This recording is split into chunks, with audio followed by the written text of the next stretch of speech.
Hi guys, so welcome to our next lesson. We're still looking at the Renaissance here, and we're looking at two particular individuals in today's lesson. We're looking at a man named Johannes Gutenberg, and we're looking at William Shakespeare. Now just before we go into the lesson, I know on Friday I had mentioned we might not be having a live lesson this week, but I've looked at the planning and we will actually be having a live lesson on Friday, so just to make sure everyone's clear, Friday will be a live lesson, just like it usually is. So today we're looking at Johannes Gutenberg and we're looking at William Shakespeare. And just to start off, what I want you to do is just take a look at this picture on the screen at the moment. There's a machine drawn there. I want you to think, do you know what that machine is? Okay, what do you think it is? If you're not 100% sure, you might never have seen something like this before. What do you think that might be? What might it be used for? And how do you think it works?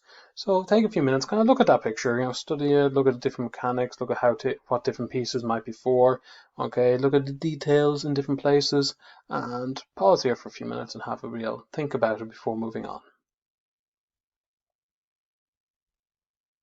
Okay, so this machine is actually a printing press. Right, so it's the printing press and it's invented by Johannes Gutenberg, one of the men we're going to be examining in today's lesson. So its function is to be able to print off multiple copies of a particular text. So the reason we're thinking about this, though, before the Renaissance, the books that were around, nearly all books that were around, were handwritten. And handwriting books is a very, very long and arduous process, and it takes a long time, and therefore it's very expensive, and there's not a huge amount of books around as a result. Johannes Gutenberg invents a printing press, so it's a way of printing out multiple copies of the same sheet in a shorter amount of time.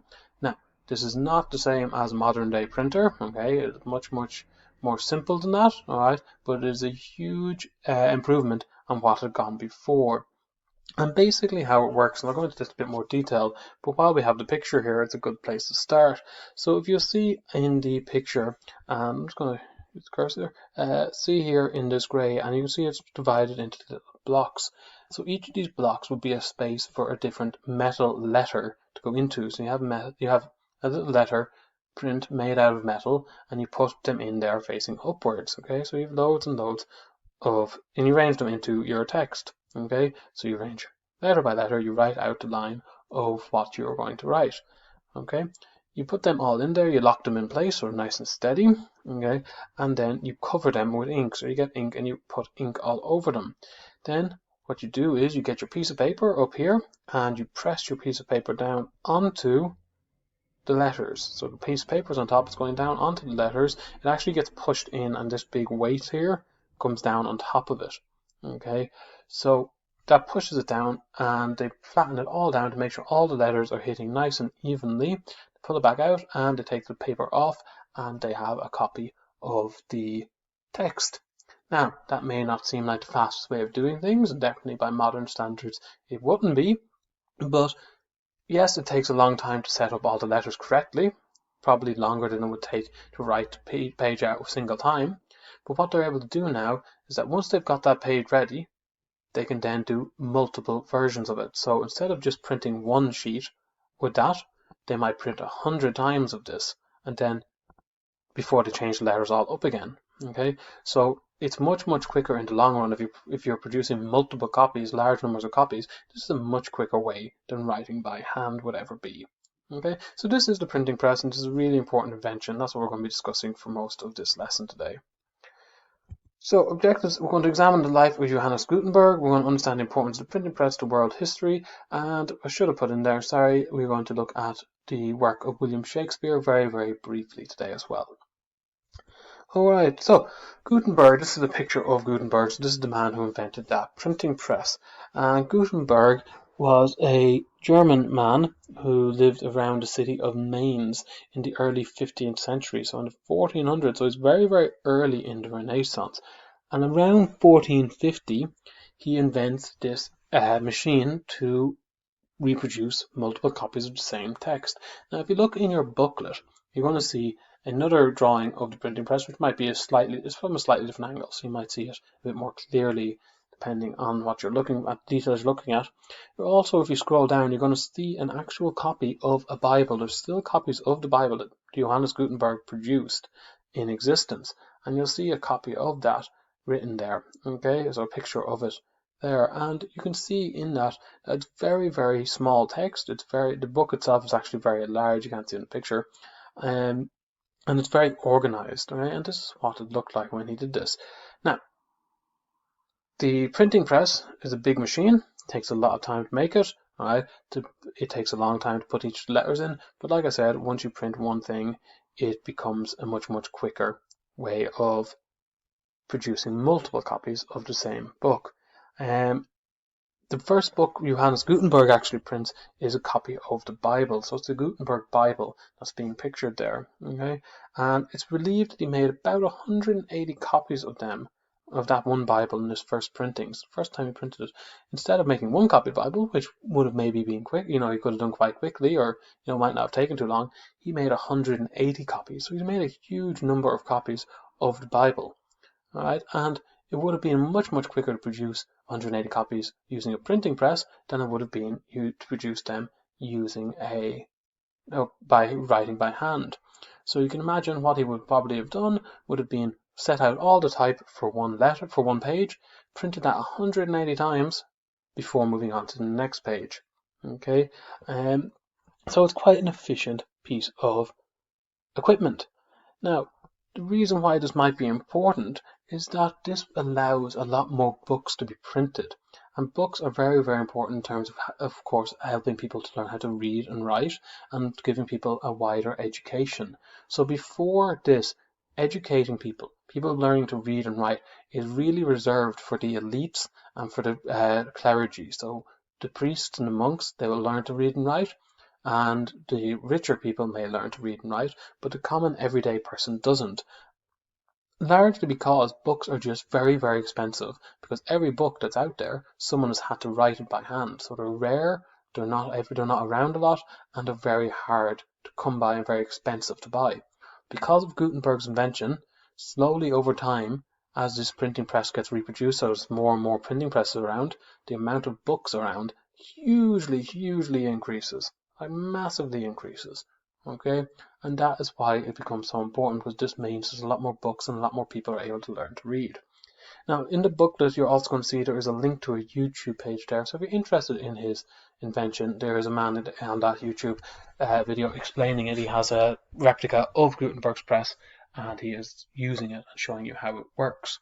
Okay, so I'm going to just ask you to pause here for a few minutes and look at those questions and see, can you answer them before moving on? Okay, so Gutenberg has invented his printing press, okay, and he has his one, he's producing the Bible. But the printing press, people start to realize, is an amazing invention. It's a huge invention, and it's hugely important. And so it starts to spread around Europe very, very quickly. So if we look here at these maps, you can see in the first map up in A, that red dot is the one printing press. So that is Gutenberg's printing press there. Okay, within 10 years, it is spreading. Okay, so these are all the different cities that have a printing press. So you can see in France, we have 4 there around Germany, we have 4 in Italy. So now there's 9 of them around Europe. Okay, still not a huge amount. All right, by 1470, we've probably doubled again, a huge amount. And then you see when we get into the later half of the century, 1480, 1490, up to 1500, there's a huge number of printing presses around. Okay, it's spread everywhere. And this is only 50 years. Okay, this is a very, very quick spread of a new invention. And you can see just how important it is, because these are being produced all over Europe. And this is such an important invention that people are willing to put the time and effort into creating it and using it. And you can imagine, if you have this many printing presses around Europe, and are each producing huge numbers of copies of each book, the number of books within Europe is hugely improving as well. Or hugely increasing as well. So Gutenberg's invention spread really, really fast, because people recognized the importance of being able to educate people and to be able to produce books and produce the written word very quickly. Okay, it benefits the world hugely. Okay, it really increases education. Modern education would probably not, we would struggle to have the education system that we have now. I don't think we could actually have it, probably wouldn't exist if Johannes Gutenberg hadn't invented his printing press.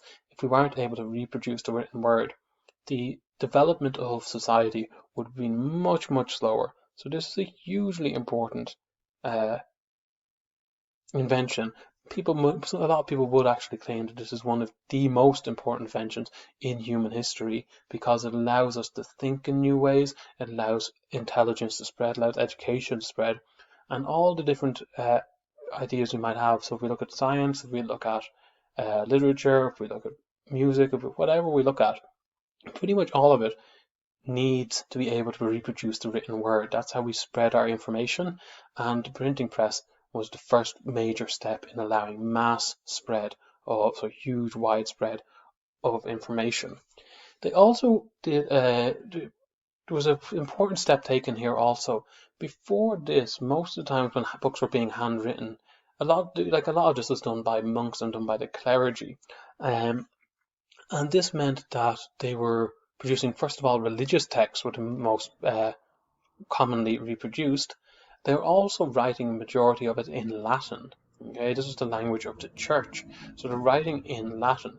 When Gutenberg's printing press comes about, they actually start writing in the vernacular. And the vernacular means it's the language of the given country. So the vernacular of England is English, the vernacular of France is French, of Germany is German.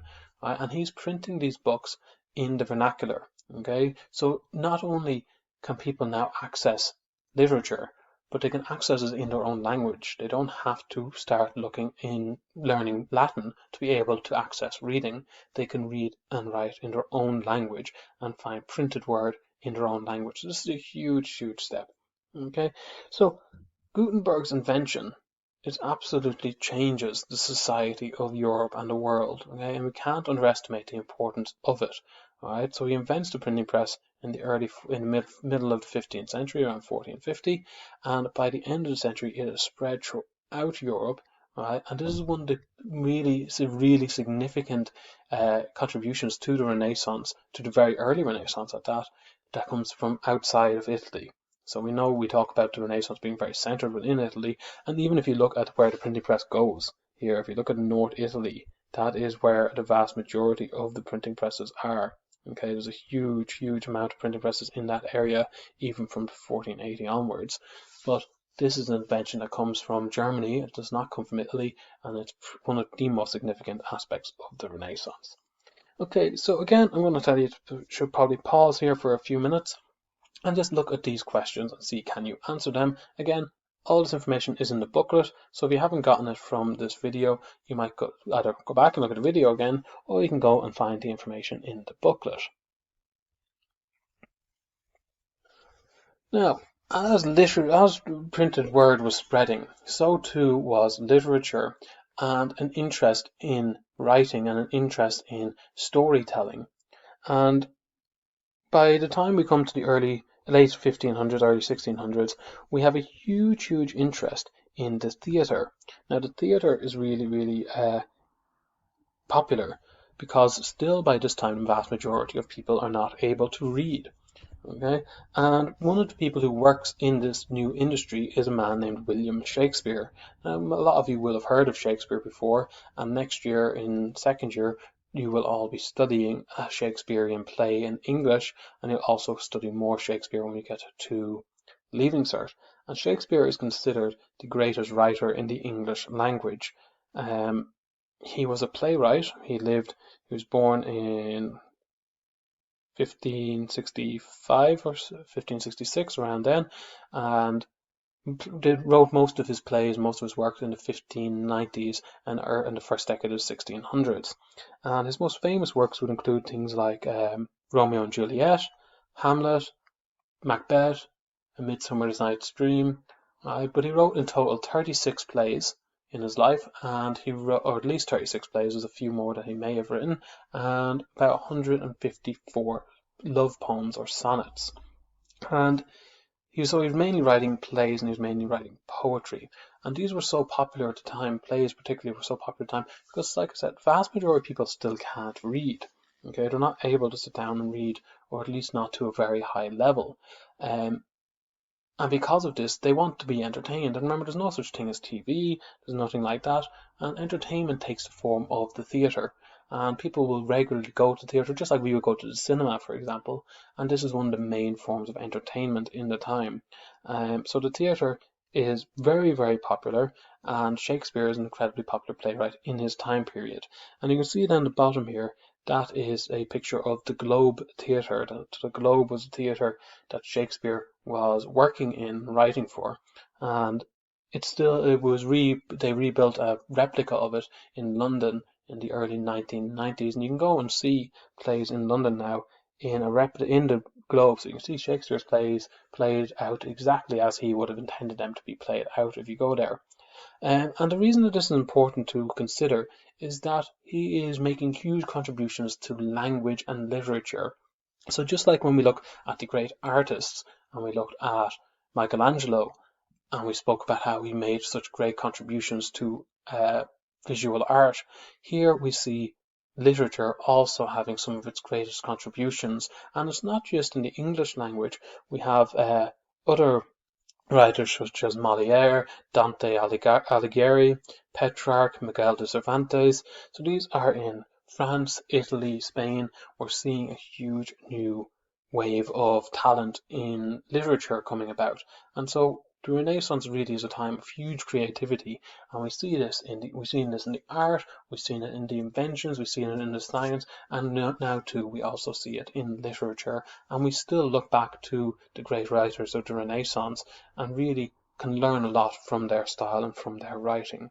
Okay, so we're going to leave it at that for today, guys. Like I said, we will have a live lesson at the end of the week on Friday, so make sure you're there for the live lesson, and we'll look at some of this in a little bit more detail. Next week, then, we're going to finish up on the Renaissance next week. We're going to do one lesson on a man named Leonardo da Vinci on the start of next week, and then we will finish up kind of just reviewing the consequences of the Renaissance at the end of next week. Okay, guys, so all of the work should be submitted to me on Teams, please, and if any questions, just get in touch with me by email.